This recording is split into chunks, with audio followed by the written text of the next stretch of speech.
Record to the cloud. Woo. All right, and let me just double check something here. Share screen. Oh, where's my Ignite? Oh, you know why? Hang on a second. I opened, where's my PowerPoint? That's ridiculous. Hang on a second. So sorry, guys. And the recording's on and Michael doesn't even know what he's doing, but my PowerPoint's not coming up. That's really strange. Do you need help, Mike? Should I come and help you a bit? Wasim, if you wouldn't mind quickly popping in here, because for some odd reason, I'm clicking share screen and never mind, it's there. Thank you. Got it. Woohoo. Thanks, Wasim, though. I will take some more of those French fries, though, if you have any. Hey, come on. It's Omicron. It's Omicron. Get out of here. All good? Lovely. Thank you. My family, unfortunately, was introduced to COVID on the 20th or the 21st of December. So it wasn't the Christmas that we're used to. And I trust and I hope and I pray that for all of you guys that you didn't have to go through COVID. Anyway, can you guys see my screen all right? Yes. Yeah? Great. Okay. And all right. So quick intro about me. I'm Michael. I got licensed in July of 2009. I came into this business knowing that I had to get out of the business that I was in prior to that, which was the film and television production industry in Toronto. And my decision to leave the film industry was entirely based on the fact that I had 3 daughters and my wife was a married single parent and I was never home. And so in 2008, I made the decision to leave the film industry and started my courses. 2009 July, I was licensed. The interesting thing that happened mid-course, October 2008, was the big crash in the US. So when I got my license, our industry here was in a tiny bit of a lull. And by September of that year, it was moving fairly fast, nowhere near as fast as the market that we're in right now. But certainly a very aggressive market to learn in. For many of you, if you're brand spanking new in this business, I'm going to tell you right now that this could very well be one of the most frustrating times to try and learn this industry, only because it moves so fast. And it always just seems like you're behind the 8 ball. And I want to encourage you. In December of 2009, I think I had sold 1 listing. By December of 2009, I had sold 1 listing and written 2 or 3 leases. And I was getting ready to quit real estate.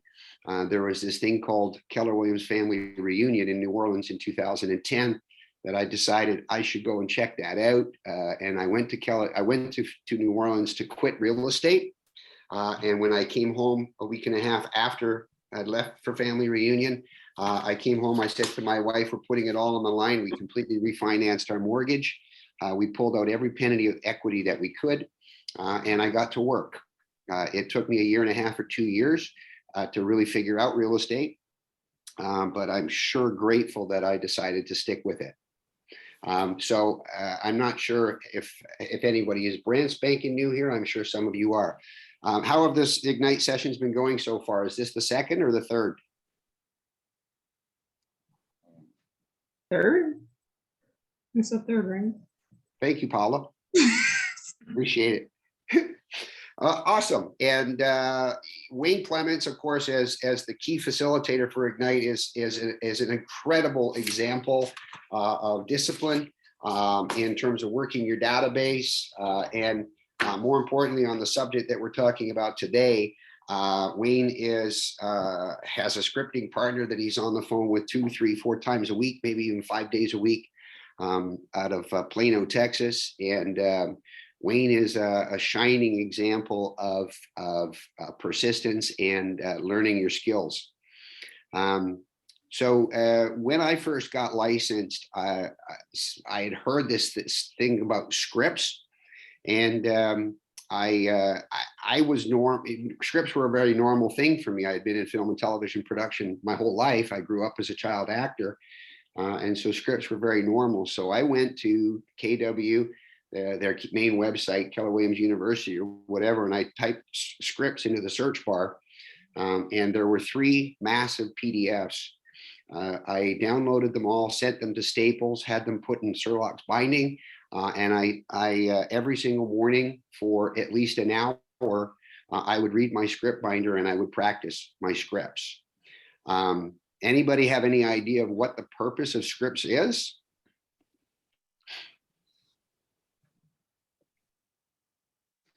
To build your confidence while you're in front of your client?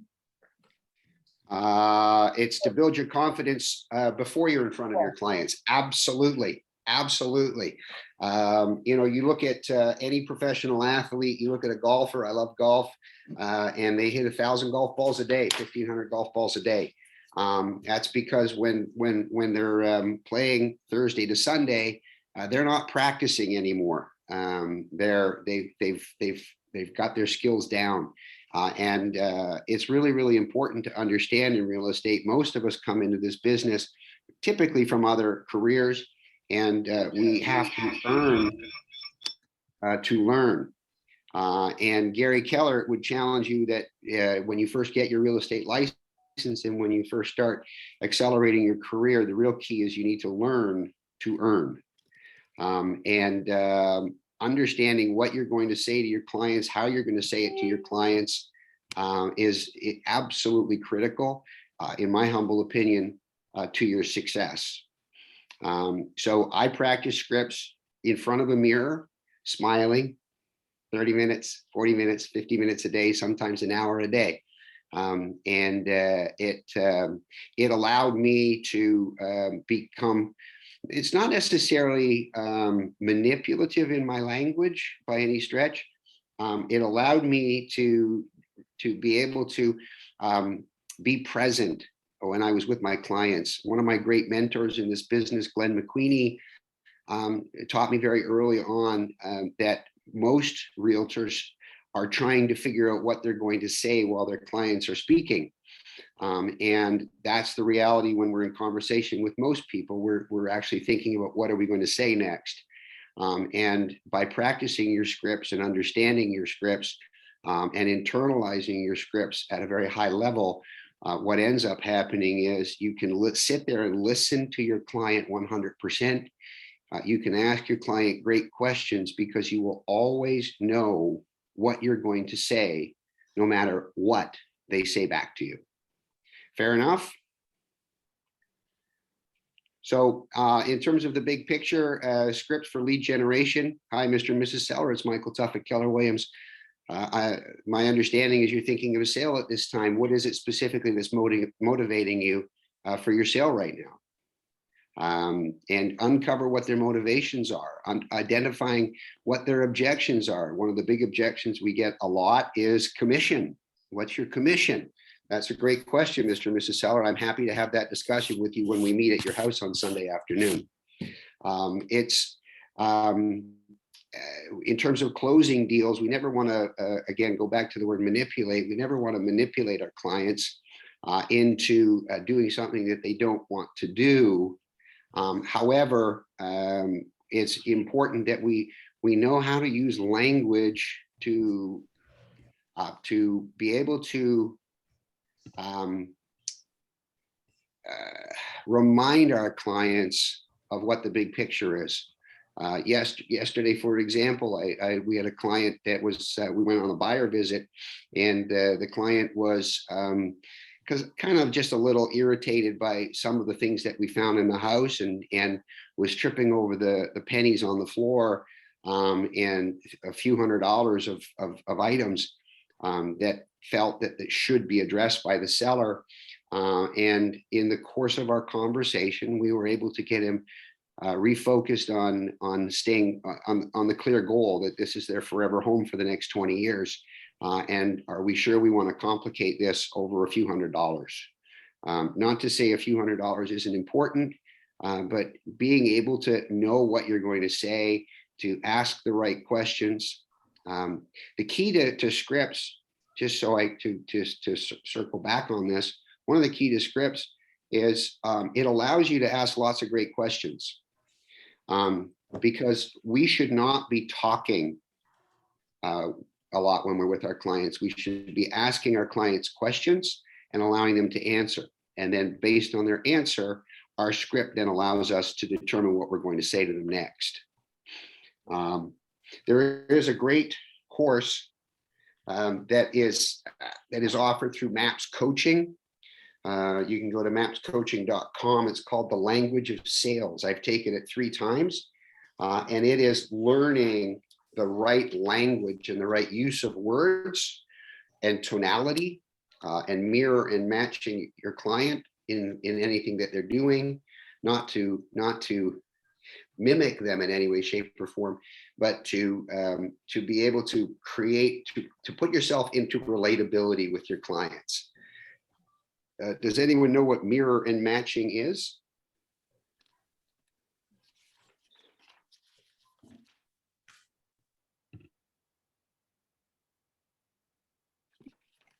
I'll take a guess. I'm assuming it's like put yourself in their shoes. And Jenna, I appreciate it. And just one of the things that you may have noticed, I sat there in absolute silence and waited. One of the keys to scripts is asking a question and shutting up. And we all tend to jump in and ask a question, and then we try to start to answer the question. And silence, by the way, is an incredible script. But Jenna, thank you. I appreciate you jumping in on that. And mirror and matching is, like, say, for example, you're sitting at the table and your client has a glass of water or a glass of coffee, and they reach for their coffee and they take a sip. You don't necessarily mirror them by taking a sip of your coffee, but you can put your hand on the mug. Your client leans forward, you can lean forward. If your client crosses their legs, you can cross your arms as you're in discussion with them, and asking them questions, reconnecting, building the rapport, and then you uncross your arms and open yourself up. That's a technique that you can learn in the language of sales, but that's beyond where we're going today. And of course, building confidence and speaking in a manner that the customer understands is very important. If you know exactly what you're going to say, and you are confident in helping your client move forward, it's going to allow them to feel a lot more at ease and comfortable. So in terms of scripts, we hear them every day. Anybody want to read the first one for me?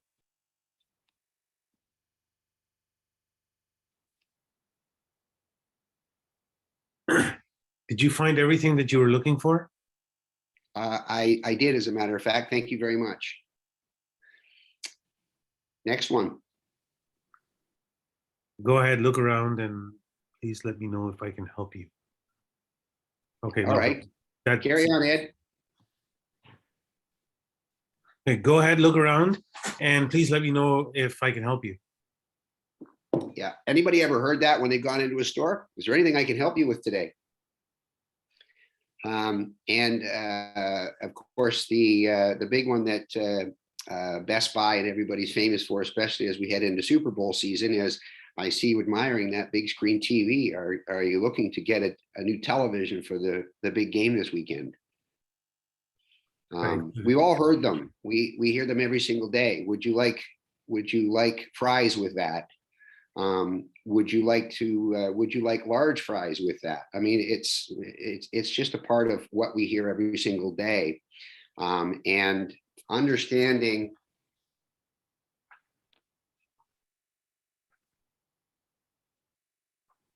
We lose you?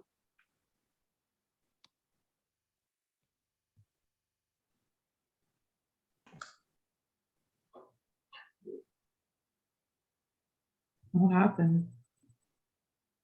Oh, so everybody can't hear him? Yeah, I don't know what happened. I thought it was my computer. Hi guys, hello.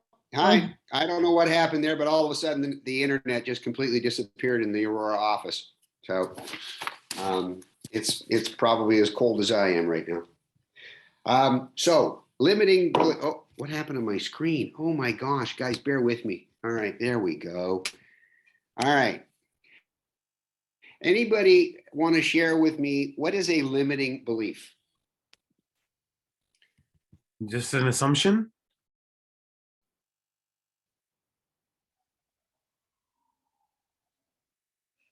Internet is very weak here at the Aurora office, so I have to try and switch to a different server.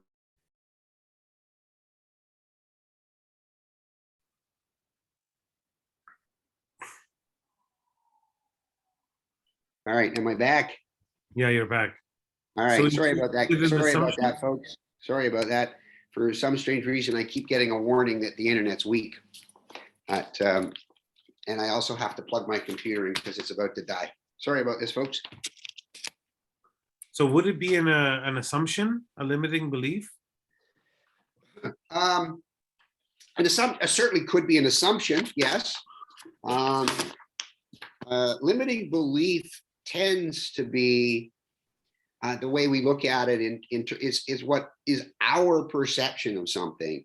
It's that little monkey on our shoulder that whispers in our ear every day, you can't do that. You're too short. You're too tall. You're too fat. You're too skinny. You're too ugly. You're brand new in real estate. Why would anybody want to do business with you? You don't know anything about real estate. Anybody have those voices from time to time? Well, I know somebody's dog does. Sounded like a barking dog anyway. So anybody want to share with me, and we're going to be a little vulnerable here. Anybody have a limiting belief on their skills in real estate? I'll start. Yes, I wouldn't say every morning, but a lot of the time, because I am so new, I do have that doubt still that like, I don't know what I'm doing. I don't think I'm educated enough. Why would I promote myself so much when in the back of my mind, I'm just like, what am I doing? I don't even know what I'm doing. I don't know if anyone else has that feeling or if it's just me, but that's like the one thing that I need to overcome for sure. Yeah. I feel very similar to Vanessa. I can honestly say it's the same thing with me. But coming to like the Ignite classes and doing all this helps that feeling. Do you know what I mean? So yes, I have very similar thoughts, like, oh my God, I'm so new. I don't know what I'm doing. But then I say to myself, like, I have to get over this. Everybody's new at one point. And yes, this sucks because I don't like being new. And because I feel like I don't know anything either or as much, but then I just got to push through it. And the more I learn, the better I'll get. And that voice will go away. So, yeah. And thank you for Paula for being transparent with that. I think that here's the reality that you have to remind yourself is you've taken the real estate courses, so already you know that much more than most of the people that you're sitting across from or in conversation with.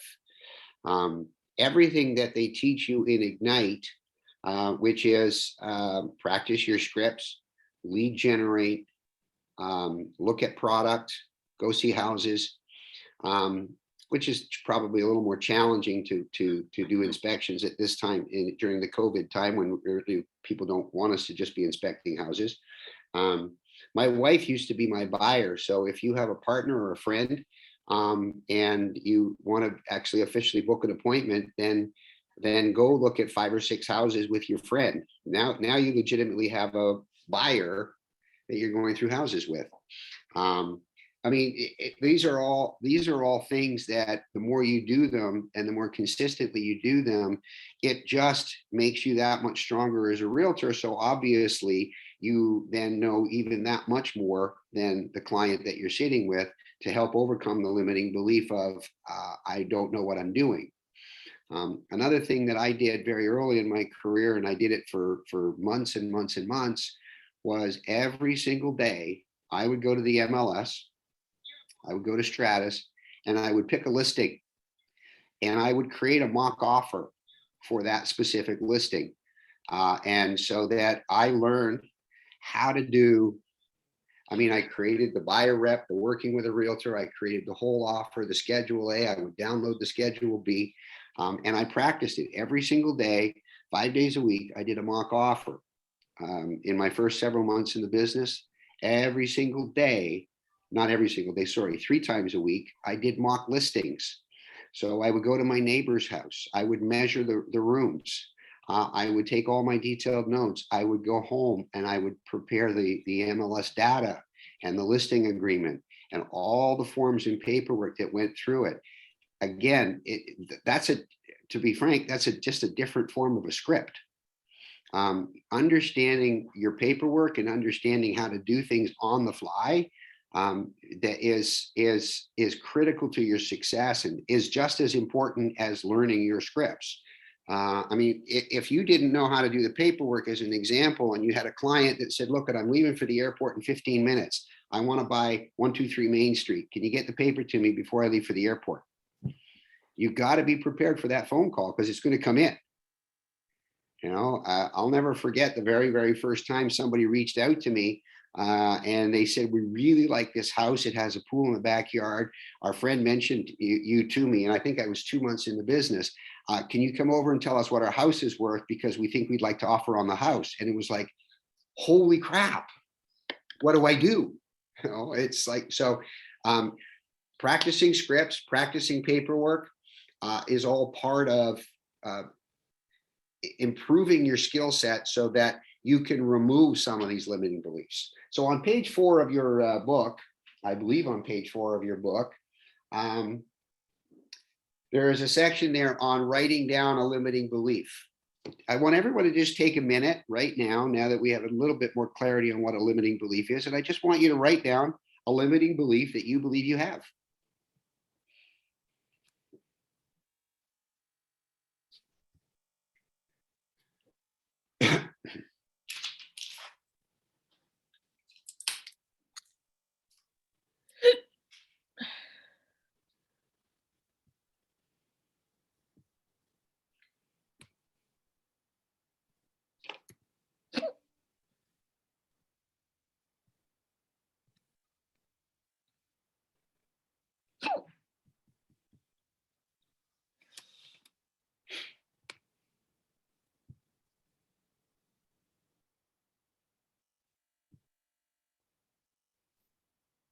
Okay. Now we've had a couple of people share what they thought a limiting belief was, and a couple of people who bravely were transparent in a limiting belief. Anybody else want to share a limiting belief that they may have about themselves in real estate? I'll share mine. I don't know if anyone else can agree with me, but I look a lot younger than I actually am. So for me, I feel like a lot of the times it's difficult to get people to take me serious, and that, you know, age, like qualification comes with age, and that's not true at all. Mhm. So for me, that's become quite challenging. Yeah. Well, and I can assure you that I'm sure you're probably older than the 17 years old that you look like you are. I am. That was a joke, actually. Your camera's off, so I can't tell if you look like you're 17. That's true. That's okay. You don't need to put it on if you don't want to. I'm eating my lunch, so. Oh my gosh. Jackson Clements, ladies and gentlemen. Remember Wayne Clements, who I told you about? Well, this young man, Jackson, has a slight advantage here. He has the same disadvantage that you have, in that Jackson looks a lot younger than his 42 years old that he really is. But he also has the incredible benefit of having Wayne Clements as his dad. So that's awesome. Jackson, yes, sir. I was just going to build on what everybody else was saying. This morning I went out door knocking. It was frigid cold. And the first person I talked to, he mentioned that he's been renting, and in another year or so, he's going to want to buy a house. And so he asked me, he said, yeah, it might be interested in working with you. Have you ever had any listings before? And I said to him, well, I've had like 1 or 2, but they're leases, right? So that whole idea of where's the experience? How am I supposed to make him trust me? Maybe that's just something that a lot of people here can connect with, because maybe you've only done one, maybe you've done none. and it's daunting thinking about taking somebody's most valuable possession and representing them with it when you have no experience, and that's a daunting thought. Well, Jackson, and so I mean, and here we are with a script. There's an objection handler. There's an objection right there. Have you ever had a listing? The objection handler. Yeah, I work on a team that lists 100 houses a year. That's what I said. Hey. And yeah, our office lists about 1,800 homes a year. So isn't it great, Mr. Seller, that you can feel confident knowing that you have the resources of our entire brokerage at your disposal? For those who don't know what just happened there, you can feel comfortable is an embedded command. It's a script. You can feel comfortable. The human brain picks up on certain language that you use and triggers a subconscious reaction in the brain.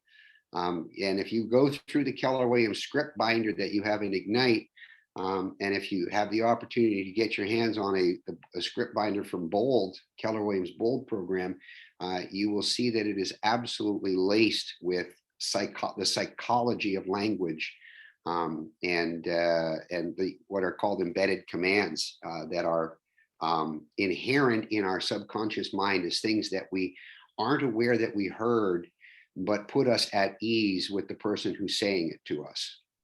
So, anybody else, a limiting belief?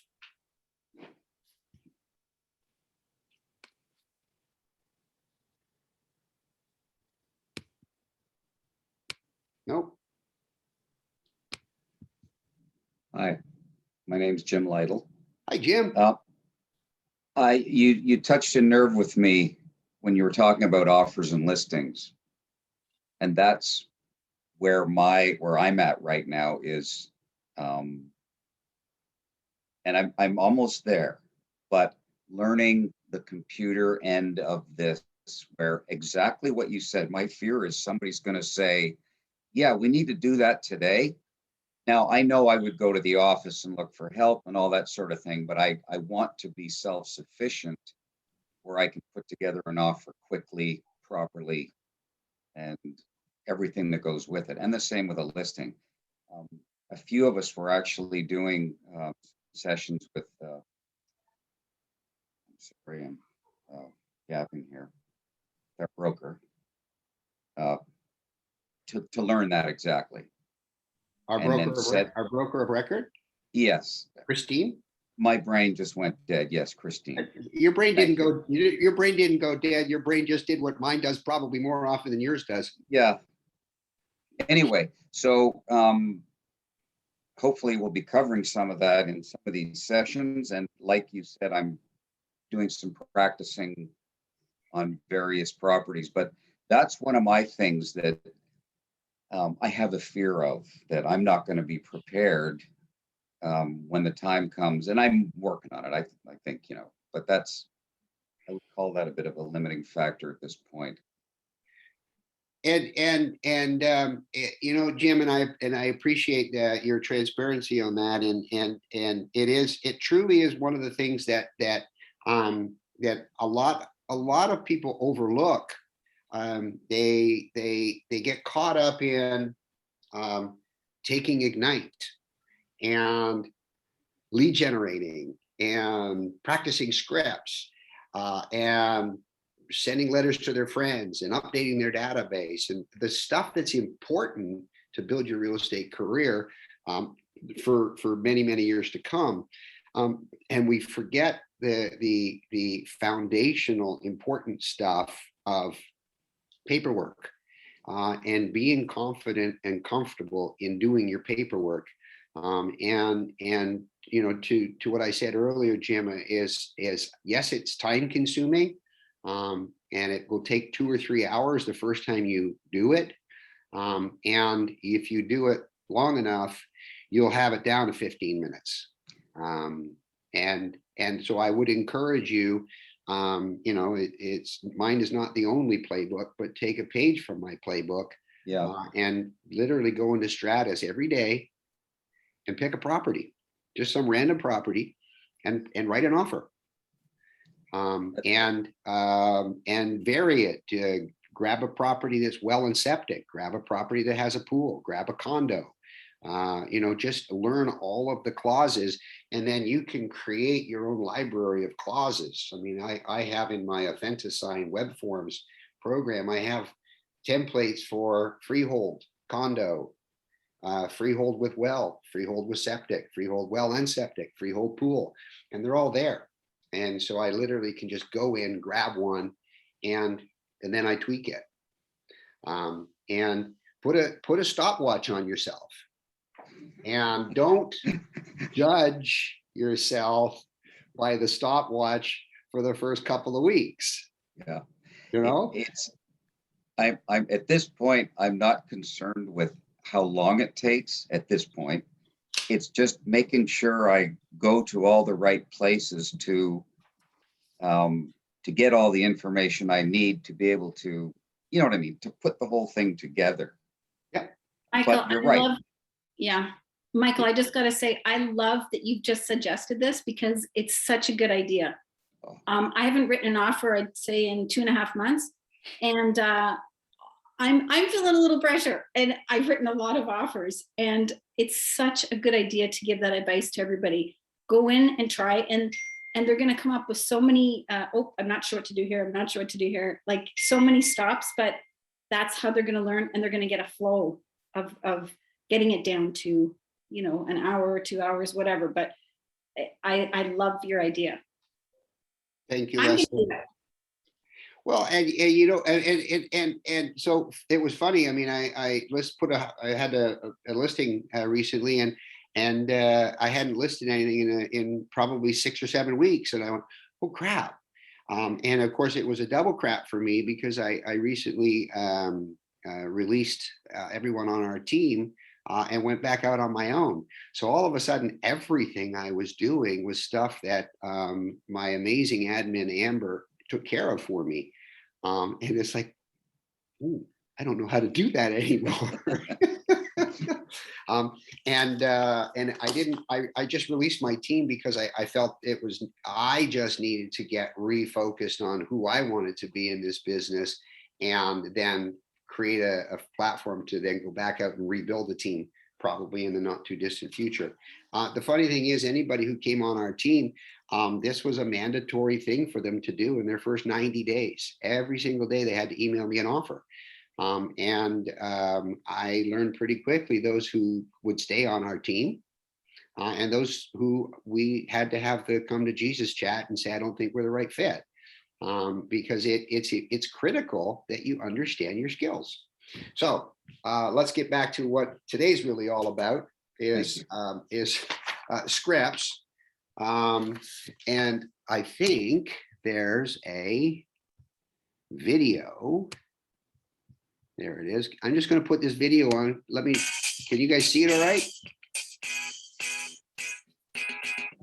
Hi, I'm Jeff Glover, and I'm going to tell you the top 5 things that you need to know about using scripts.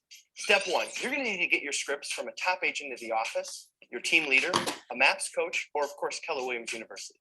Step 2, we're going to need to do a total transformation of, instead of talking and telling, of asking questions. Selling isn't telling, selling is asking a series of I don't questions. think you're sharing the screen. Share the screen. Maybe it stopped. Yeah. So much. We need That's to get in weird. the habit of asking questions, and asking questions gives us control of the conversation.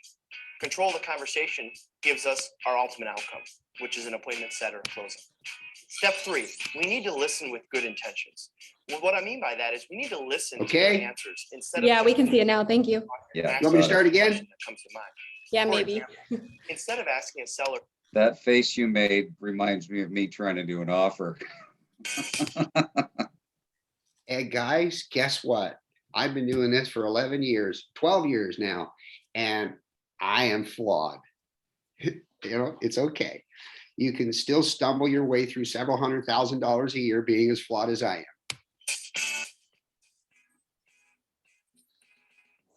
hi, I'm Jeff Glover, and I'm going to tell you the top 5 things that you need to know about using scripts.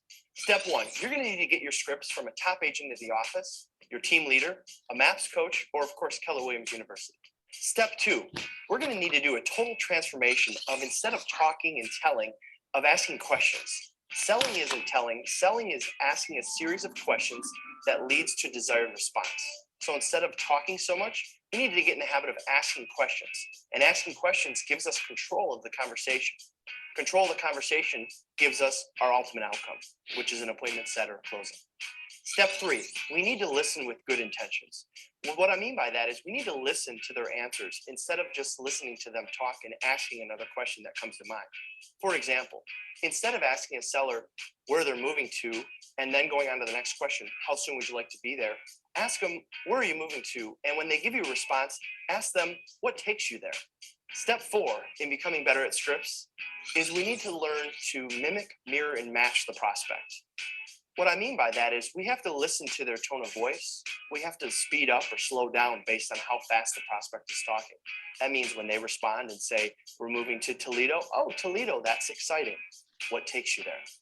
93% of communication is body language and tonality. And that means only 7% are the words that we say or the questions that we ask. Step 5, we need to take these 5 points and practice them daily. If you think of NFL teams, they practice 50, 60 hours on the practice field for a 1-hour game. Our game is our presentations and our appointments, and we need to practice daily everything that we've learned every single day before we meet with our clients. When it comes to scripts, my biggest aha is that everybody has their own scripts. We're pre-programmed to have scripts, and we're talking and asking questions that are scripted. However, what we found is that most of our own scripts are no good. And so we have to learn the right scripts, the right questions to maintain control of the conversation. Thanks for watching KW Connect. Make it a great day. Any comments or observations?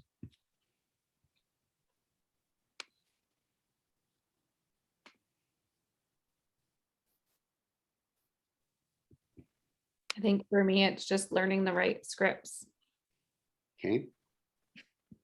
You guys have script binders in front of you? Do you have scripts today that you have access to right now? Yep. Yeah. Jenna, grab a script. Okay, just 1 second. Yeah, I'm gonna pick on every single one of you, by the way. So you better find one really fast. Let me, sorry, I had it open because I was talking with my script partner for right after this for doing scripts. We are doing the new to real estate script. Okay. All right. So I'm your best friend, Jenna. Give me a call. Ring, ring. Hey, Jenna, how are you? Hey, I'm good. Thanks. How are you? Fantastic. Thank you. Oh my gosh, did I tell you what happened to my mom's dog? No. Okay. All right. Note 1 on script. Hi. Oh, I haven't opened the script yet. Okay. Just hi. Joe Blow. It's Jenna. This is a business call. Do you have a couple of minutes? Okay. Preface your calls, especially with those people that you're really, really close to. Preface your call. Hey, it's Jenna calling. It's Michael calling. This is a business call. Can I talk to you about business for a minute? Set the tone. They'll say to you, you know what? No, I'm really, really busy doing homeschooling with the kids right now. Can I call you back later? That would be awesome. Book a call to follow up later. When you're brand new and working your database, just preface with, hey, do you have a couple of minutes to talk to me about business? Now carry on. Do you want me to open my script first? Yeah, of course I do, Jenna. Very good. And I'm calling you, right? I'm the agent. Yeah. Okay. Ring, ring. Hey, Jenna, how you doing? Hey, I'm great. Thanks. Listen, Mike, do you have a second to talk about business? Absolutely. Excellent. I just wanted to give you a call. First of all, how's the family? They are great. Thank you so much. We're a little cold today. Our furnace broke, but otherwise we're okay. Oh my goodness. Do you need a referral to a trusted vendor of mine that might be able to help you with your furnace? Sure, if you've got one. Excellent. I'll send it over in just a few minutes. Your phone number is still 705-141-2356. Well, that's what you called me on, Jenna. Perfect. Thanks, Mike. I just wanted to take a second and share some exciting news with you. I just wanted to let you know I finally have shifted my career from a corporate industry and I've moved into the real estate business. You haven't.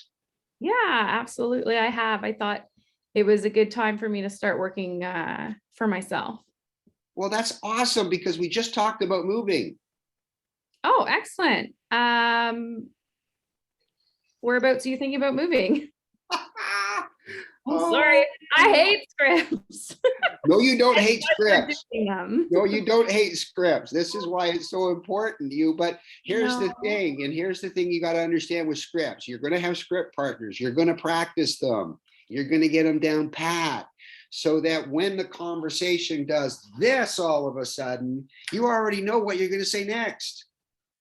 Right. Like right now, I'm like trying to read the script, right? Without like. And that's fine, and that's normal. And practicing your scripts every day in front of a mirror, smiling in front of a mirror. Hi, it's Jenna. I'm so excited to tell you I'm a realtor. People can hear a smile on the phone. They really can. So smile, stand up, smile. Practice your scripts in front of a mirror. My wife actually still thinks to this day I talk to myself a lot. And it's, oh, you're doing your scripts again, aren't you? I said, yeah, yeah. Anyway, so carry on, Jenna. So yeah, but just let me stop for this for a second. Oh my gosh, I keep forgetting this is being recorded and people are going to watch this.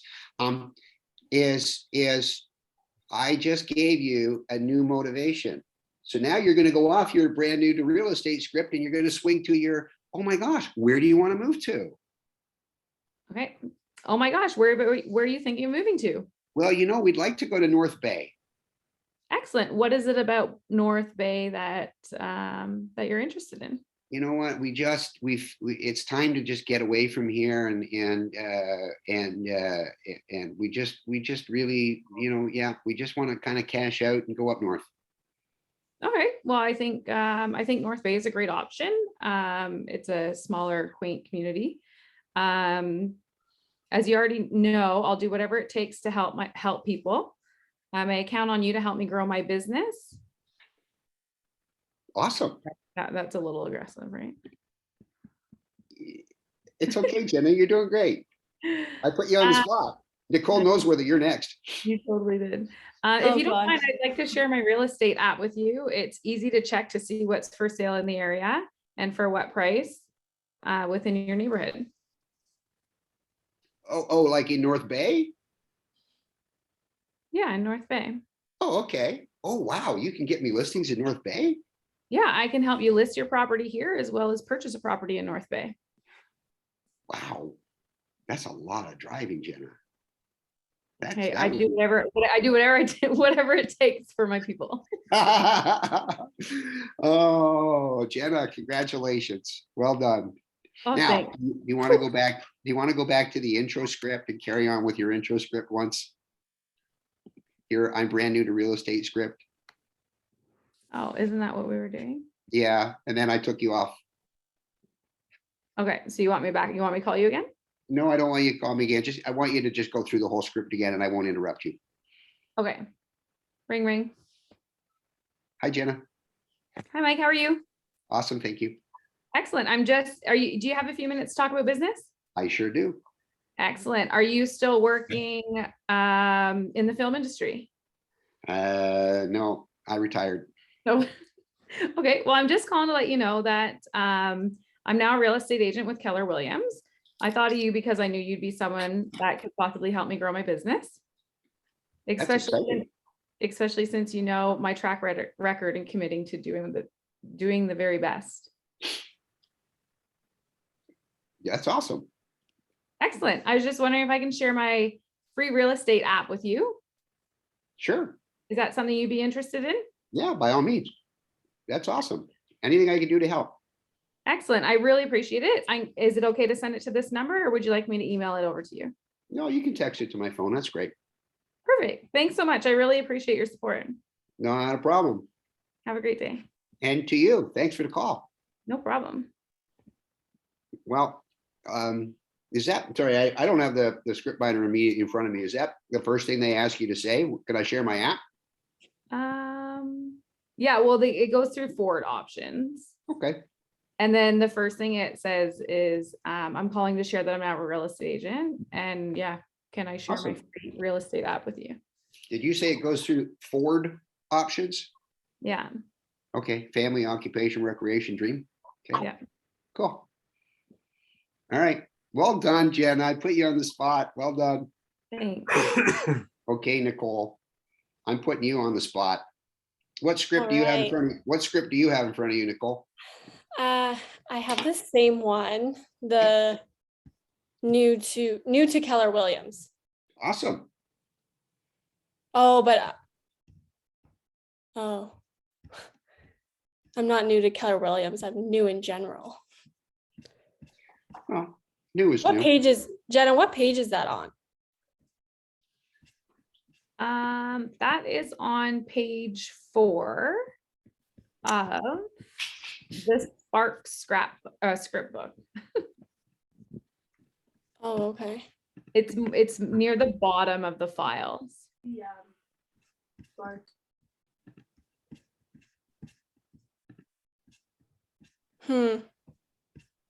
Anyway, do you want me to just pick one? I don't have that exact one. You pick whichever one you would like. Okay. Here, let me just catch you off guard. Hey, Nicole, Hey, I'm thinking of selling my house. Can you help me? absolutely. What area are you in? Are you still in Newmarket? Yep, we are. Yeah. Okay, great. What kind of property do you own?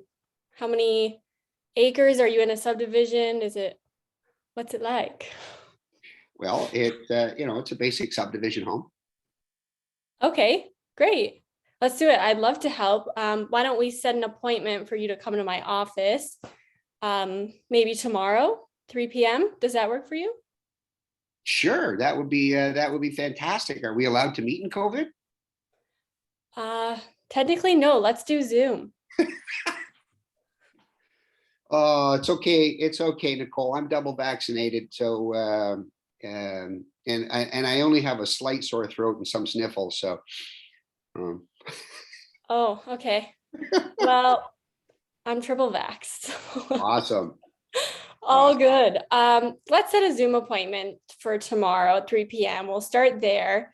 Okay. And then I can do a CMA for your property and come have a look at it if you're comfortable maybe next week. So we'll go from there. That would be great. That would be awesome. Yeah, so just send that to my email. That would be great. I look forward to connecting. Okay. All right. Is your email still blank@hotmail.com? Yeah, that I've been told I've been blank for years. Okay, great. I still have all your info. Well, nice talking with you. Thanks, Nicole. Bye-bye. So guys, do you get an understanding of why scripts are important? Oh, yeah. Yeah. I mean, here's the reality is you're going to be talking to people and you need to be confident and comfortable in your language. This, I think the most important thing that we can do in our couple hours together today is to just really reinforce why it's necessary and important. And it's okay to mess up. It's okay to mess up. Years ago, I was in Amway. Anybody ever heard of Amway? They sell soap. Multi-level marketing, they sell soap. And when I got on the phone every Sunday night to set my appointments for the week, I would put on the counter a pot. And if ever anybody's asked me a question, is this Amway or is it some that made me feel uncomfortable, I'd knock the pot on the floor and they would hear this incredible rattling noise. And I was like, oh my gosh, I just dropped the pot off the stove. Can I call you back in 5 minutes? They don't know that anyway, it's make sure you're comfortable and confident. Once you get your scripts down pat, then you will always be comfortable and confident, and you're not expected to be comfortable and confident with it now. But thank you, Nicole. I appreciate your willingness to engage. All right, Haley MacArthur, the rising star, the shooting star, probably rookie of the year would be my speculation. I hear you want to script with me right now. Yeah, I'll script with you. How are you, Michael? I'm good, Haley. How are you? I'm excellent. What kind of script are you going to throw my way? Was that the script? Was that the start? I'm going to throw an objection at you. I'm a Tide fan. Florida State sucks. Anyway, what script would you like to do? I would love if somebody called me and like a come list me call that you just did. That's a fantastic call. Those don't happen too often. All right. Well, then does anybody else want to make the phone call to Haley and give her the come listing call? Go ahead, Jim. I got my mute. I don't have the script book, so that's okay. You're the seller. But that's what I mean. So I'm very willing to jump in on this end. Go for it. Okay, so what are we doing? We're the listing? You're calling Haley because you want Haley to come list your house because she is like the hottest real estate agent on Sable Shores. Okay. Let me just think about this. So am I trying to give her a bit of a hard time here, or what are we doing? Do I know Haley? No, just don't. So just go for it. I saw her picture on a bench. Yeah, there you go. Okay. Okay. So I'm phoning her. Yes. Okay. Ring, ring. Hi, this is Haley MacArthur. Hi, Haley. How are you? I'm excellent. How are you today? Happy New Year. Who am I speaking with? This is Jim Lytle. If I was any better, I'd be wearing a cape, you know. Love to hear it, Jim. Haley, I've been kind of sniffing around, thinking about selling my home. And I've noticed your bench pictures in town. So I thought I'd give you a call and have a little chat. Awesome. I guess all my advertising dollars are working then. Let's hope so. We'll find out in a little while. Let me ask you this, Jim. Why are you thinking about selling? Well, I guess basically it's the downsize thing. Kids are finished school. We're thinking of maybe going a bit north, not too far. And, just downsize a bit. Awesome. Well, congratulations on taking the first step and realizing all the equity you've built in your home over the years. Well, thank you. This is a fantastic seller's market for those who want to downsize, especially if you don't need as many bedrooms. We'll make sure to keep an extra guest bedroom for when the kids come back, right? Absolutely, for sure. And Yeah. where do you live now, Jim? I'm living in Stouffville. Awesome. And so what would further north be for you? Are you thinking about Thunder Bay or No, just not up that the far. way? I'm thinking something like Keswick. Keswick, sure, yeah, all right. Just a little jump. Excellent. Well, I would be very happy to help you out here.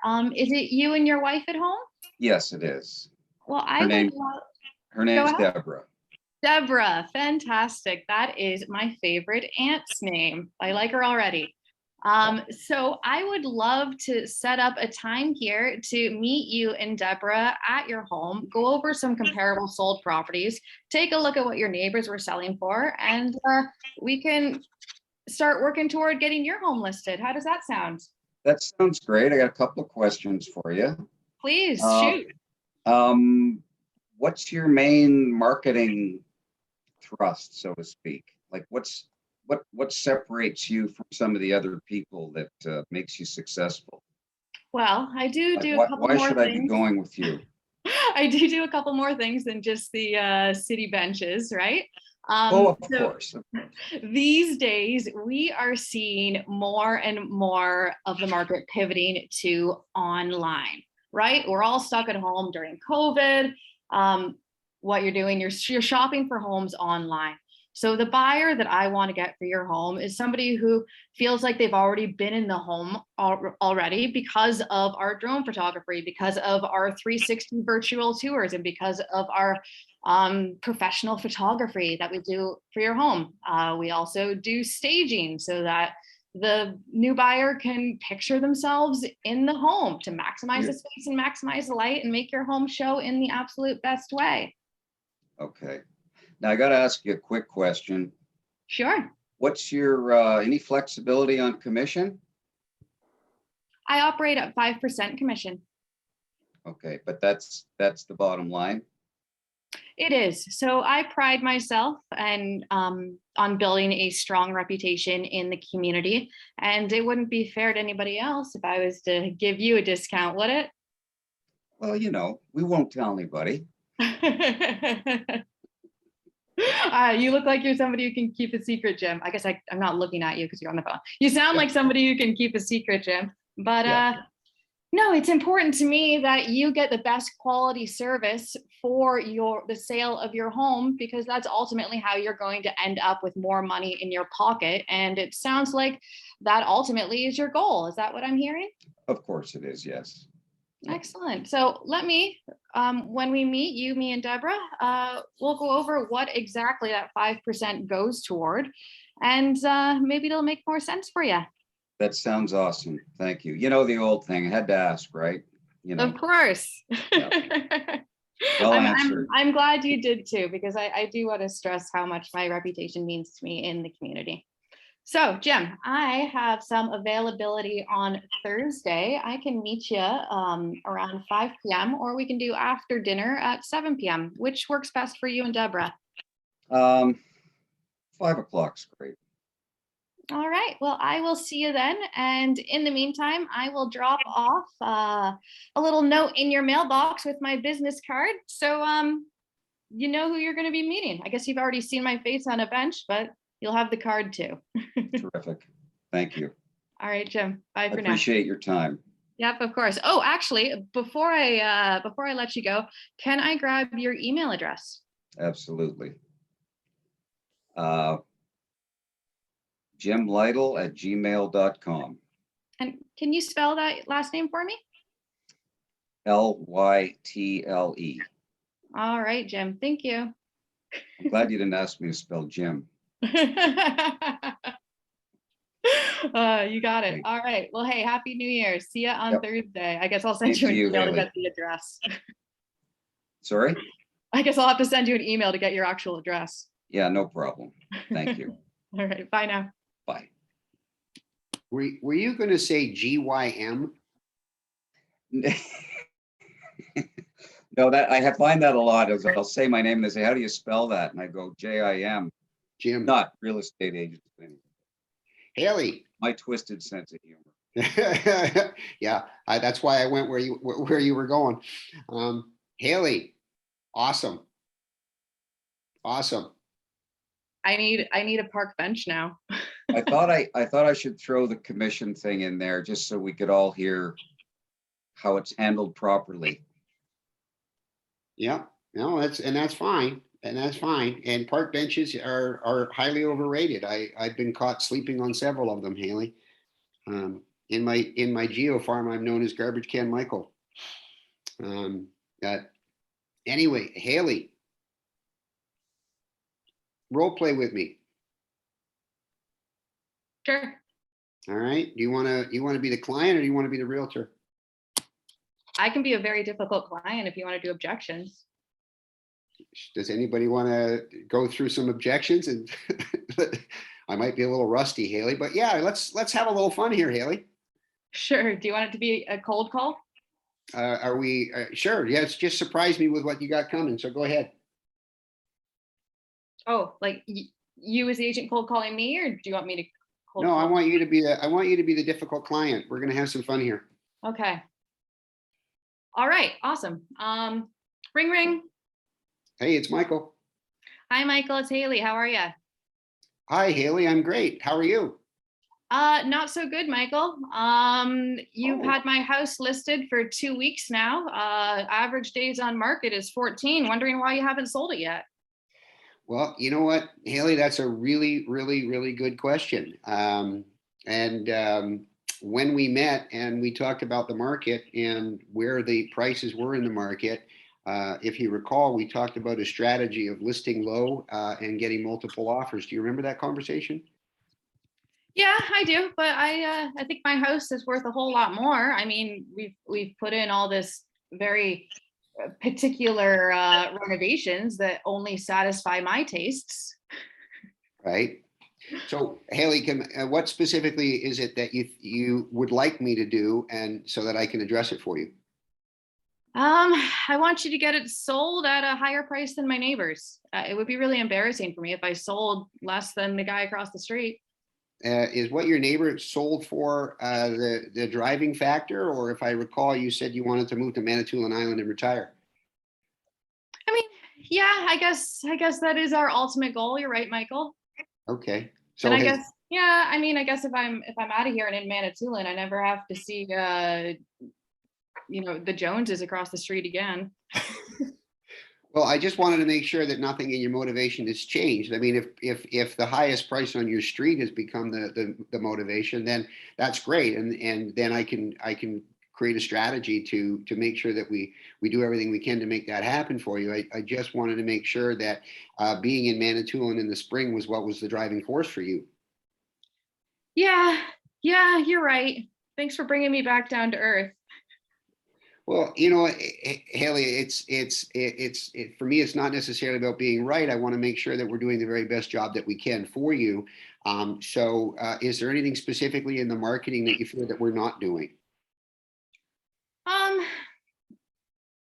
My hairdresser was telling me maybe we should be focusing more on the Toronto buyers and be on the Toronto real estate board. Is that something we could do? Absolutely, 100%. That's something we can do. Not a problem whatsoever. And by all means, I've got some partners in the Toronto board that I can happily co-list the property with, and get it put on the Toronto board for you. And obviously, I'll continue to handle all of the showings up here. Other than getting on the Toronto board, is there anything else that you feel that we could be doing for you right now?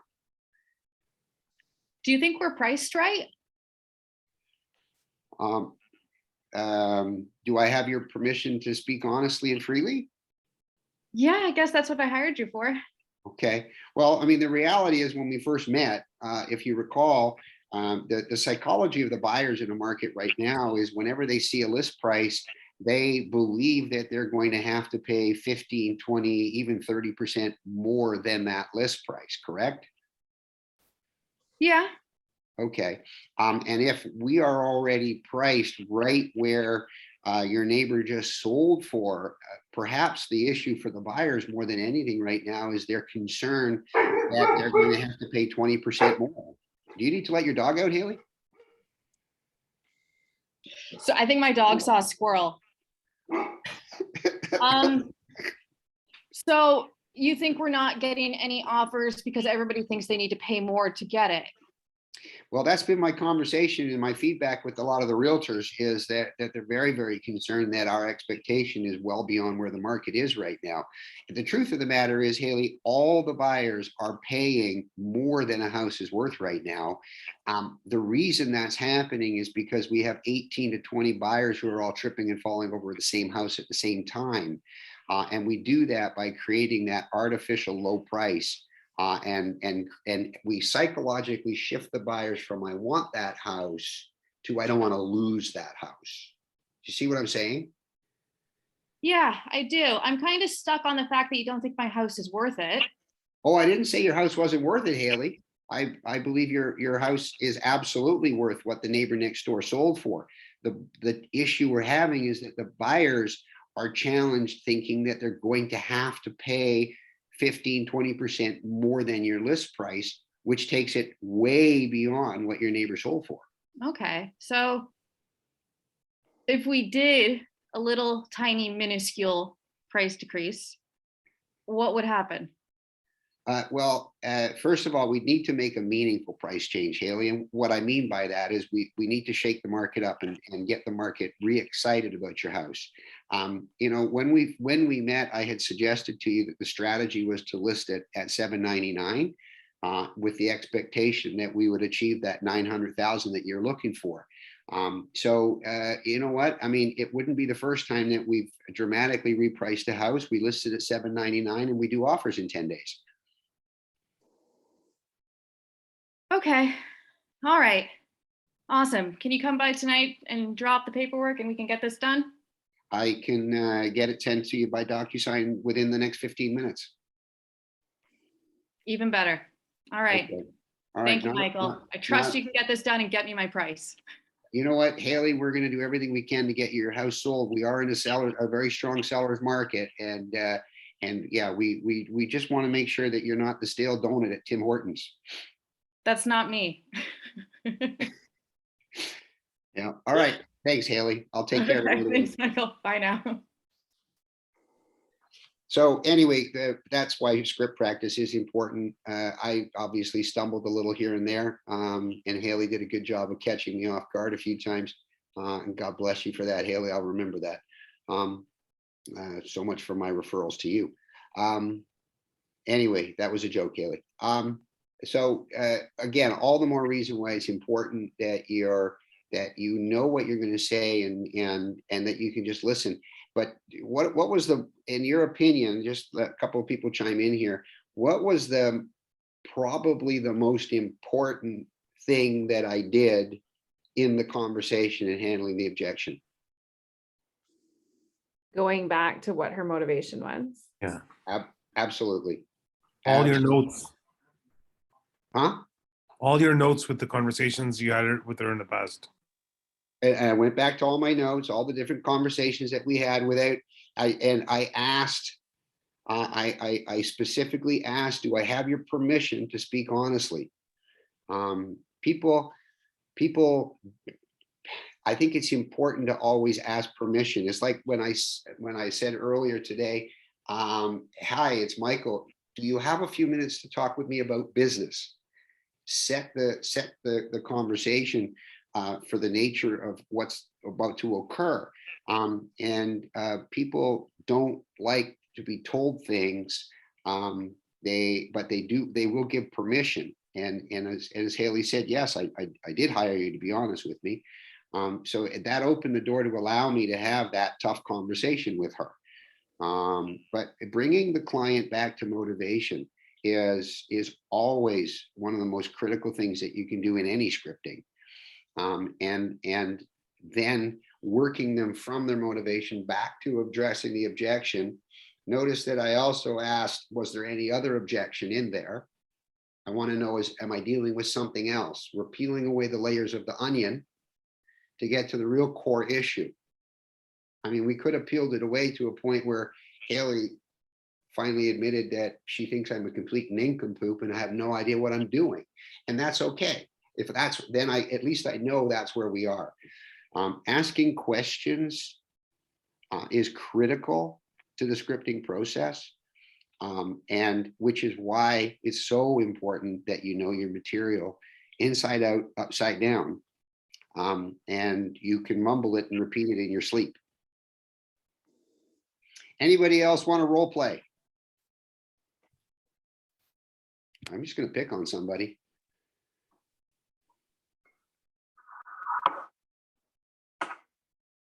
Oh, hi, is your name iPhone? I see you there, but what's your name? Oh, okay. You accidentally hit. Oh, you muted yourself. There you are. Oh, now you muted again. No, unmute, please. Unmute. You can hear me now? Yes. Perfect. Perfect. Hi, what's your name? My name is Nilu. Nilu? Yes. Hi, nice to meet you. Very nice to meet you. Okay. So I'm seller or buyer, whatever you choose. I am going to be the buyer Excellent. Sure. and I will call you. Excellent. Call me. Okay. Hi, Nilu. This is Michael. Hi, Michael. How are you doing? I am fantastic. Thank you so much. I hope that you had good holidays and everybody stayed healthy. Excellent. Yes, everybody's great. What about you and your family? Oh, they're great. Thank you so much for asking. I appreciate it. No Nilu, listen, one of the things that we talked about over the holidays is we'd like to move. Excellent. Okay. So, Michael, I need to ask you some questions if you don't mind. Do you have time right now? Of course I do. Yeah. Excellent. So first of all, I need to know what area currently you're living in. Well, we're in Innisfil. Excellent, excellent. And so would you like to move and sell your property in the next couple of months, or you just want to know what's the market are and what's the situation and stuff like that? Yeah, no, we'd like to move. We definitely would like to move. It's too cold up here. Yes. And I have a next door neighbor that is just so loud. They party all the time and they're just so noisy. Excellent, excellent. And another question is, are you downsizing or you want to buy a bigger house and stuff like that? Well, we definitely would like to. We just want out of this area, but we definitely want. We still need a 4-bedroom detached, and we'd like to be in Aurora. Yes. And we'd like a 4-bedroom detached, and our budget is $1 million. Okay. Okay, excellent. And what's the number according to your own house is in your mind?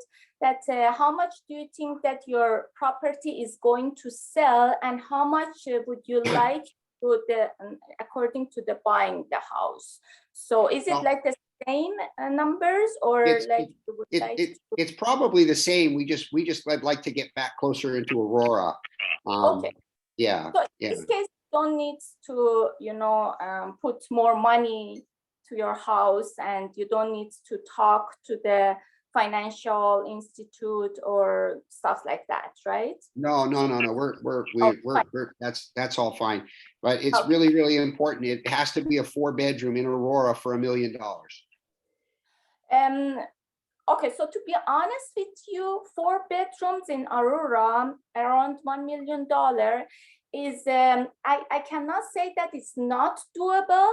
It's doable, but according to the age of the property, if you're okay to buy a 4-bedroom like bungalow type or like older house, and like the location wise, you don't mind, that is not, for example, Aurora Heights or Aurora Highland, and you're okay to any area in Aurora, I think that maybe we can find it. But if you would like to have a 2-story house in Aurora and specific location, it's much more difficult. Still doable if I will go and do door knocking, or sometimes something happens and owner of the property wants to sell it fast because they find a job somewhere else, and it's like an emergency situation. Maybe it's doable, but it's not a guarantee. But I need to have an appointment with you if you don't mind, so we can sit down. I will provide you all the information according to the TREP stats and everything, and all decision is yours and your wife to decide what would you like to go for it. Okay, sure. That would be good. Yes. What would you like to set it up? Is it to tonight is okay, or tomorrow? Tomorrow would probably be better. Perfect. Prior to that one, I will send you the pre-listing package according to those stats, like 5 hours prior to that appointment. So you can go for it, take a look. And while I come to that appointment, I will go on details and check out everything for you. I know that you would like to live in Aurora, but I will bring some information according to the other areas too, that in the future, so you can check all those areas according to that 1 million that you're looking for. Maybe you will consider it in the future and you exchange your mind according to the type of the house. Awesome. That would be great. I do appreciate that. Thank you so much. No problem. Very All nice right. talking to you. Thank you. Well, a couple of things that were awesome in that for sure is in terms of booking of the time. I mean, yeah, it is an old sales technique, but what works better for you, this evening or would tomorrow be better? And that's great. Again, allowing the person you're talking to feel that they're in control of the conversation.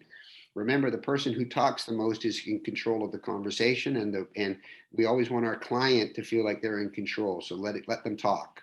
And also, really love the pre-list packet. That's awesome. And I'm pretty sure you guys all have a script that includes the pre-list packet. Would that be correct? Yeah, and you're probably, I don't know if you've learned it yet in Ignite, probably not, the pre-list packet. Does anybody not know what a pre-list packet is? Okay. Oh, thanks, Jim. So a pre-list packet is some information that you're going to send in advance. I always like to refer to the pre-list packet as doing the heavy lifting before I get there. It's the stuff that where I brag about me, my market stats, a little bit about our step-by-step program to get their home sold. I don't like the meeting to be all about a pitch and a presentation. I don't like a listing consultation to be about my awards and my statistics. I like it to be all about them. So listen, before I head over there, if you don't mind, I'm going to send some preliminary information to you by email. Would that be okay? Right? And then now it's about 10 or 15 pages long. Will you have time to review that before we meet tomorrow? Okay, so I've asked permission to send them some information. I've asked them, will they have an opportunity to meet it? Do you guys know what the DISC profile is? Everybody know what the DISC personality profile is? D is driver, I is influencer, S safety security, C constant comfort, C is constant. A high D is a straight to the point person. A high I is the chatty, wants to tell you all about their kid's birthday party person.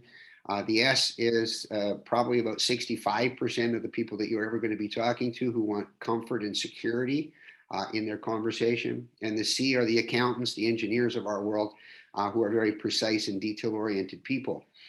I'm going to send a pre-list packet, and when I arrive at their front door, I have a script.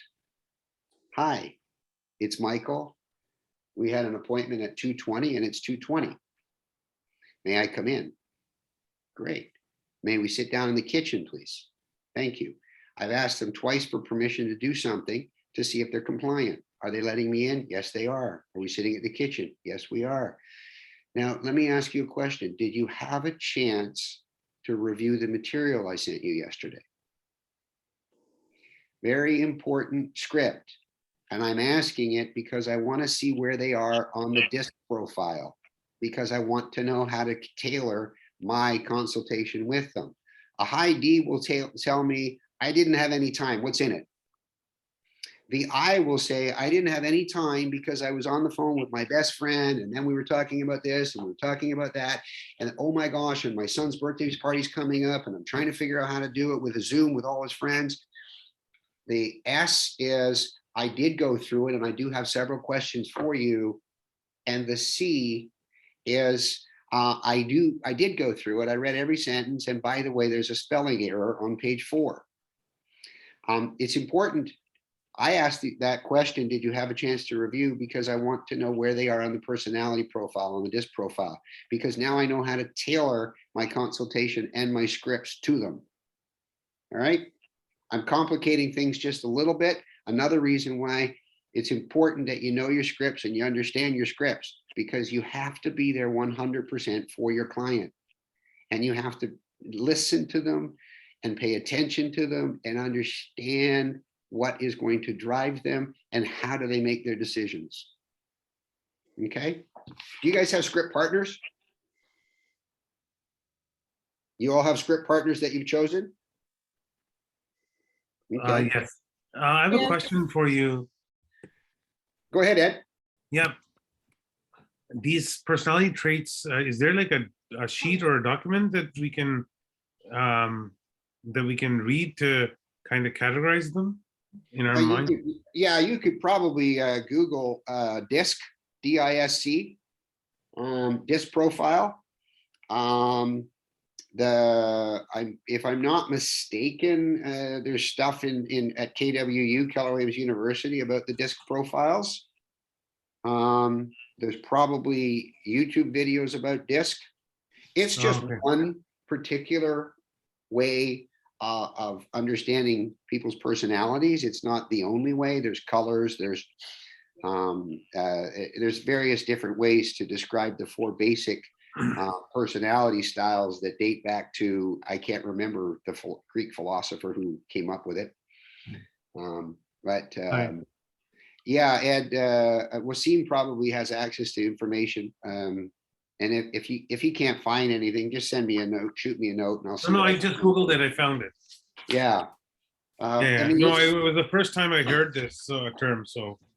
Yeah, so. Again, I probably am complicating some things just a little bit. All of these things factor into how you communicate with the people that you're in dialogue with, either on the phone or face to face. And they all influence how you relate to them and building a relationship with them. If I'm meeting with a high D, my scripts are very abrupt, very short.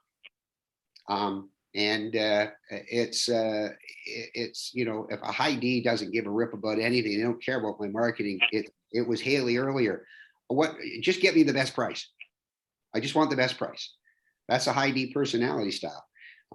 If I am meeting an I, for example, if I get a sense that they're an I on the phone or when I first arrive at the meeting, then I know that I'm probably going to be canceling my next appointment because I'm going to be sitting there with them for the next 3 hours because I'm going to hear all the stories about their Christmas and their holidays and all of their plans. The S, if I'm meeting with an S, I know that I need to address their questions and assure them that I have their back and I'm going to take good care of them. And a C, I made a mistake early in my career once.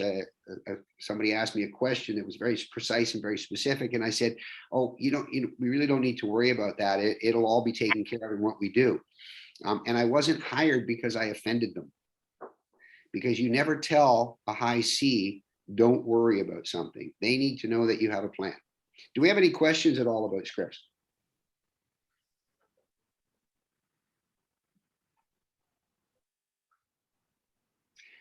Anybody else want to practice a script?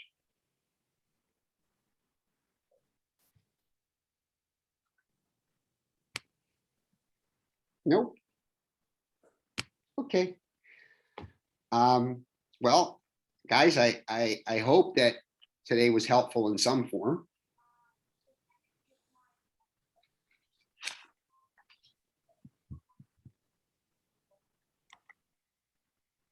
It was very helpful. Thank you, Michael. It was awesome. Thank you. Oh, Thank you. Leslie, thank you for breaking that very awkward moment. I was actually wondering, am I still on this Zoom call? No, I thought I was on mute. Oh, now, and yeah, so we do have a little bit more time. So if there's anything specific that you would like to ask, any challenges that you're going through right now, anything to do with a script, to do with what do I do next? We've got some time. I'm here to help. Can I ask a question? I haven't done script partners for a long time. And when you're doing the script, doing the script with your partner, do you just go through the word, just go through it and then they go through theirs and you do that several times and that's it? Or are you like how you did it today where you're asking other questions and challenging and, or no, you're just trying to get the word down? My recommendation with a script partner is, maybe every Sunday, reach out to each other, text, email, whatever, and just decide what are we going to focus on this week. Then I always, here's the thing with being the scriptee, or the one being scripted to. All right. Always a couple of soft objections and then relent, meaning give them a couple of very easy objections, and then allow them to proceed on to booking the appointment or whatever it is that you're working on. You don't want to discourage a script partner. You don't want to constantly be throwing obstacles in their way. You're there as someone to help them gain a skill. Equally, they're there to help you gain your skill. So does that answer your question, Leslie? Yes, thank you. Thanks. Haley, your question about door knocking, are we recommending door knocking right now? That's entirely up to you and your community. That's a personal decision and a personal choice that you have to make. I started my career as a door knocker, and I haven't knocked on a door since I think March the 10th of 2020 was the last time I knocked on a door. When we started to get some pushback, we were promoting a garage sale in our geo farm, and I haven't knocked on a door since. And I'm not sure I'm ever going to go back to door knocking. I may not. I'm not sure. But door knocking is entirely a personal decision. I would just suggest just be conscious and aware of it. I don't think AREA has told us we can't. Does that help, Haley? Yeah, now I've got another question about the garage sale. How did that work out? Well, we had to postpone it. It was, we started to market it in March of February of 2020 to host it in, I think it was the Saturday after the Victoria Day weekend last May. And we never went back to it for a couple of reasons. Number one, we didn't have the opportunity to market it correctly. And the reality was in May, we were kind of still in this, what kind of world are we in? And so we'll go back to it. But if you're curious about garage sales, Kirby Chan has done them very successfully. And so you can certainly reach out to Kirby. We were looking forward to it, and I might do it again. I don't know. So is it like organizing all the neighbors on a block to do the garage sales on a certain day, like all together? Yep. Cool. That's really interesting. It was, I mean, our farm, our geo farm is 2,700 homes. And we literally were trying to get as many of those 2,700 as we could to do a garage sale on the same day. And we were going to create a lot of marketing in the community and in garage sale Facebook groups and websites and stuff. We were going and like, would you provide like the signs, or do you do any like sponsorship for that, or? Yeah, we would anybody who registered with us, we would put the signs out. The garage sale was Saturday morning. We were going to put all the signs out on Friday evening, in general for the whole neighborhood. And then Saturday morning, we were going to run around and plunk signs down in front of all the houses that were participating. And we were going to have all those made up. We were going to encourage everybody in the garage sale, you know what, do your thing. We're not telling you have to, but we were going to ask them to voluntarily donate a portion of their proceeds to whatever charity. Either we would do one big group charity for the whole community, whether it was the parent council at the two elementary schools would each get a portion of the proceeds, because you want to make sure that their money is going back into their neighborhood, or they could give to a charity of their choice and just make it an honor system. I love that idea. I think that's fantastic. Just as a side note, funny little comment, my parents' neighborhood, they do that too. It's not organized by a realtor or anything, but the day that they did it was the day that the Google Maps car went by. So if you look at all the properties on their streets in Google Maps, everybody has all this junk out in the front yard and it looks terrible. Ah, the joys of the Google Map car. Yes. Yeah. Anybody else have any questions? This is open mic with Michael. Okay, I have a question. ahead. It's just stuck in my head, so I just want to ask. It's not like strictly related to the scripts, Mike, but when you were role playing with Milu, I don't know why it's just stuck in my head because I had like a little somebody, like one of a friend knows that I'm like a realtor now, and they asked me a question about a property because you were saying, Mike, that you wanted this 4-bedroom like big house in Aurora for only $1 million, and we kind of all know that like that's not really like it's gonna be like not possible almost for $1 million, and you're gonna have to, you know, have some like discussions with your client. So I'll give an example. Like I had someone ask me, oh, can you look at a property in Muskoka that's lakefront for $300,000? And I'm like, okay, that's like way off because waterfront property in Muskoka is probably like a couple million. So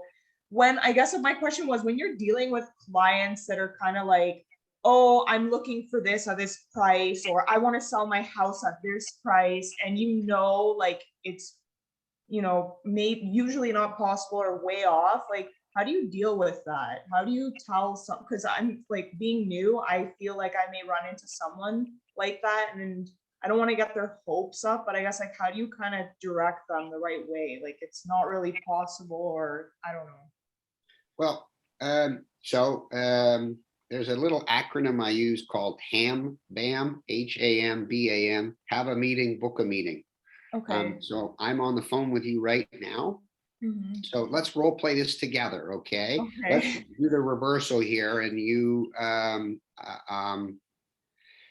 let's just role play this a bit. You're going to be the buyer, and I will be the realtor. So talk to me about wanting to sell your house and buy a home for $1 million in Aurora. Okay. So I'm trying to sell my house and I'm trying to buy home in Aurora for $1 million. Okay. Okay, we're gonna role play. Okay, so okay, ring ring. I'll call Hey, it's you. Michael. Hi, this is Paula. I'm just calling to you know, let you know that I'm thinking of selling my home in Keswick. My parents are older. They're thinking of downsizing, and I'm thinking of getting my own home now. And I'm wondering if you could help me sell my property, Mike. Paula, that I would be fascinated. I'd be thrilled to do that. How did you hear about me, Paula? Well, I did see a lot of your signs, your advertising, and you know, you look very presentable, and I just have been seeing a lot of your signs all over town, and it looks like you know the area, and I think you'd be great. So that's why I decided to go with you. Well, if you knew me the way my wife knows me, presentable would be probably the last thing she would ever describe me as. I'm kidding, Paula.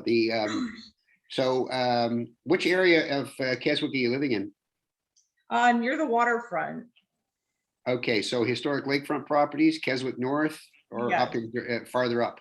No, the first. I don't really know Keswick that well. No, that's fine. So, okay, so the historic lakefront property area. Yes. That's fantastic. That's awesome. And where would you like to move to? Well, I'd like to sell the house, and I would like to personally move myself to Aurora. Okay. And I'm thinking of getting something, I think a town home, but I only want to spend like $700,000 on a town home in Aurora. Okay. Okay. How do you feel about condo fees? I don't know. I think I'm fine with that. I just Okay. want to spend $700,000. So it's either, you know, like a townhouse or a small home as well. A small detached home is fine, but that's kind of where my budget is.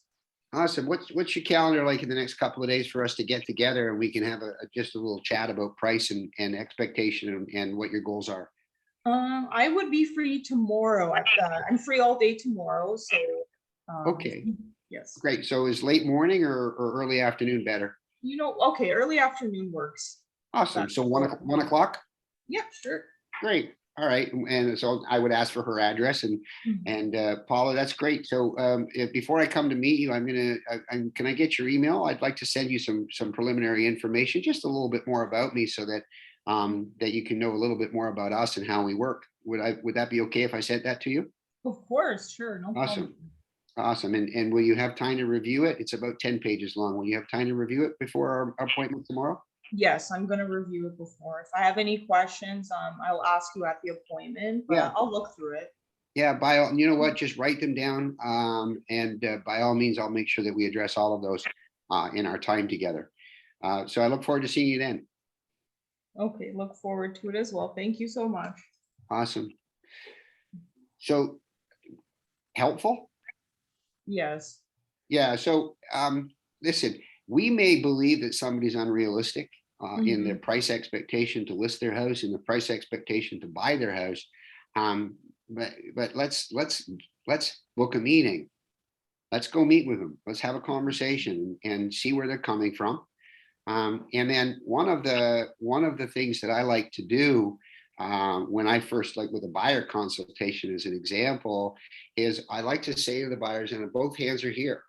And I say, so Paula, what I'd like to do is next Saturday, can you clear about 2 hours in your calendar?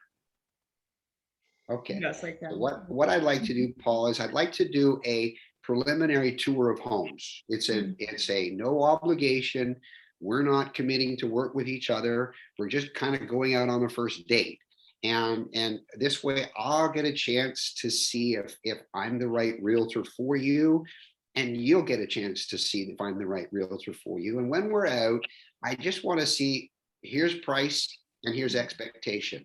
And I just want to see, is your price here and your expectation here, or are the two matching? So just so that we can get some clarity, does that seem like a good first place to start? Yes, it does. Awesome. And then when you go out, you listen, let's face it, most buyers, their expectation is 4-bedroom and their price is condo townhouse. I mean, that's just the reality in the market that we've been experiencing for the last little while. I mean, I've said to clients, are you prepared to pay 25% more than any list price that you see right now? And I mean, it's just, yeah, it's so have a meeting, book a meeting, take the call. Okay. Never discount the possibility that they're still going to be a great client. Get in, meet with them, have a general discussion, explain the market to them. They've told you they're looking for 4-bedroom detached in Aurora.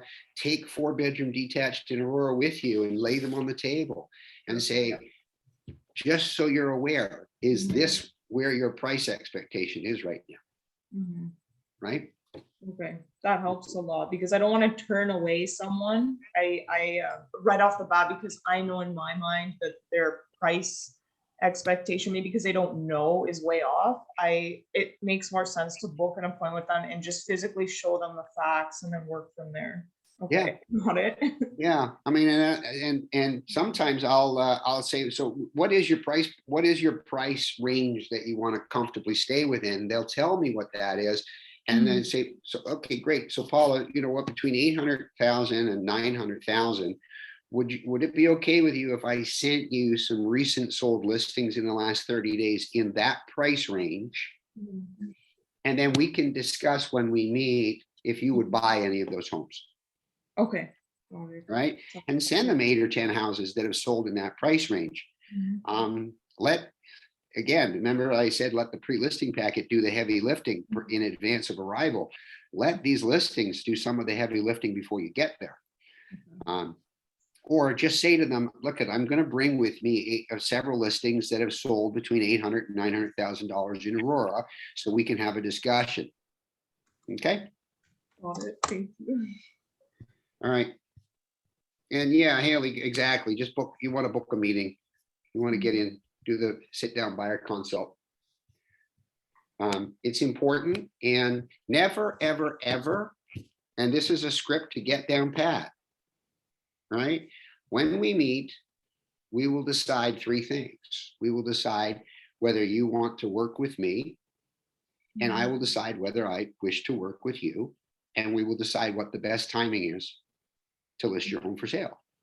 And more often than not, people will say, well, what do you mean whether you want to work with me? And it's like, you know what? I've met clients, I've met with people in the past with their expectation and my understanding of the market, we're just not going to match. And if it's okay, we both reserve the right respectfully to say to each other, I don't think we're the right fit. Right. And I've turned lots of people down. I'm just, you know, I turned one down the other day. They were looking for a specific price range, and I just said, they were, well, let me requalify. They were looking for specific areas. And I said, you know what, you're working in geographic areas that I'm not familiar with, and I don't have access to those boards. So if it's okay with you, can I introduce you to some realtors in that neighborhood? Right. Any other specific questions that we can deal with? Again, it's open mic with Michael. Michael. Jim? Hey, Jim. I think I'm stating the obvious, but from what I'm gathering here, you're probably smarter not to say too much on the phone call. Hence, make sure that you get the meeting to explain, as opposed to on the phone call saying, oh my God, man, you're, you know, and you do it politely, but you don't divulge too much information until you have a sit down with them. Like you could say on the phone, well, you know, you're not going to find that kind of property in this area in that price range.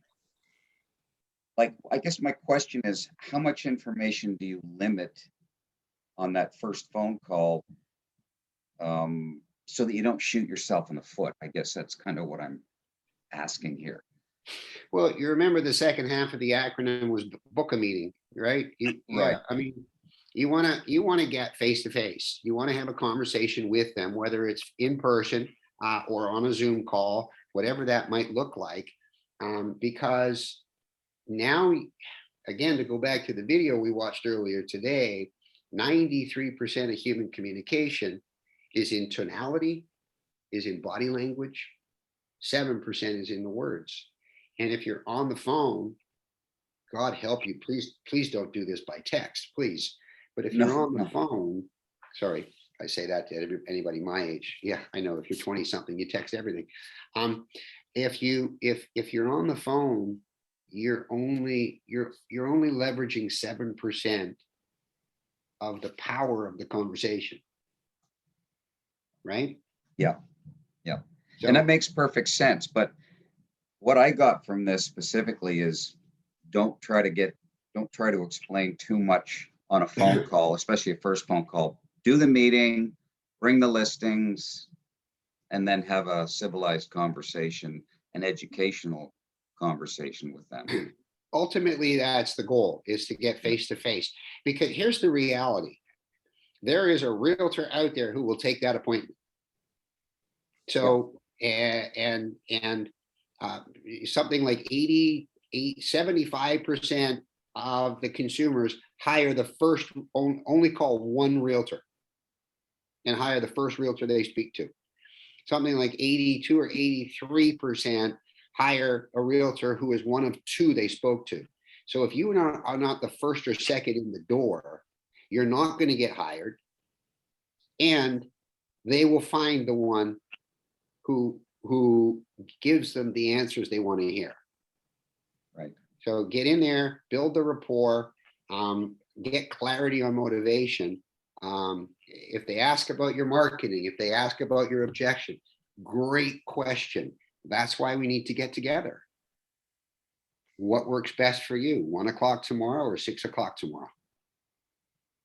All right. What's your commission? That's an awesome question. Let's get together and we can talk about that. And listen, Jim, you're going to have people that demand the answers, and right. And it's okay. It's okay.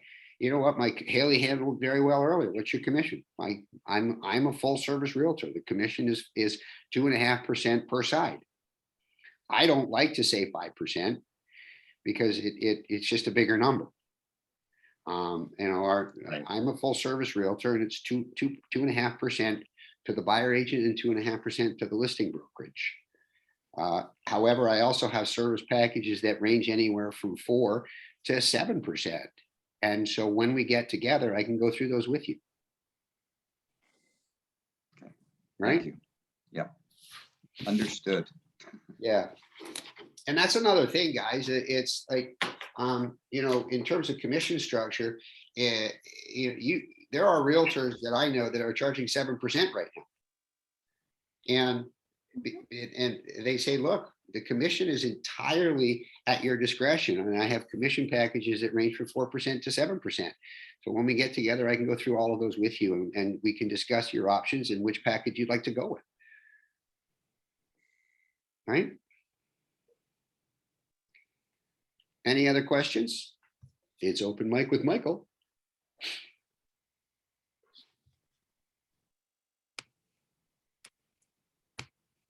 Okay. Well, guys, thank you. I hope today was helpful. All right. And let Wayne Clements know that I was awesome. Actually, let Wayne Clements know that I was really, really bad. And anyway, now, Vanessa, I'd like to ask you a question if you don't mind. Yeah. Vanessa, Vanessa and I had a great opportunity to chat before everybody came into the room earlier, and Vanessa is just kind of checking us out and being a fly on the wall. And so, what did you think of today, Vanessa? To be completely honest, I thought today was awesome. I feel like I have absorbed so much from this one session.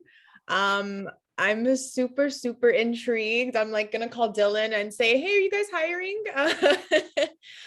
No, I thought today was really, really, really awesome. You guys are all awesome. And I like that, you know, it's a very open environment where we can ask questions and you guys can, you know, talk about your struggles and stuff like that, but also help each other. I like the structure. I liked everything about it. Honestly, Michael, you did a wonderful job. At like 10 out of 10. Wow. I'm like honestly, guys, I'm very impressed. I really am. This was like really awesome. Yeah. I like the culture. I like everything. Well, and I can only assure you that if you like me, you'll like everybody way more than me.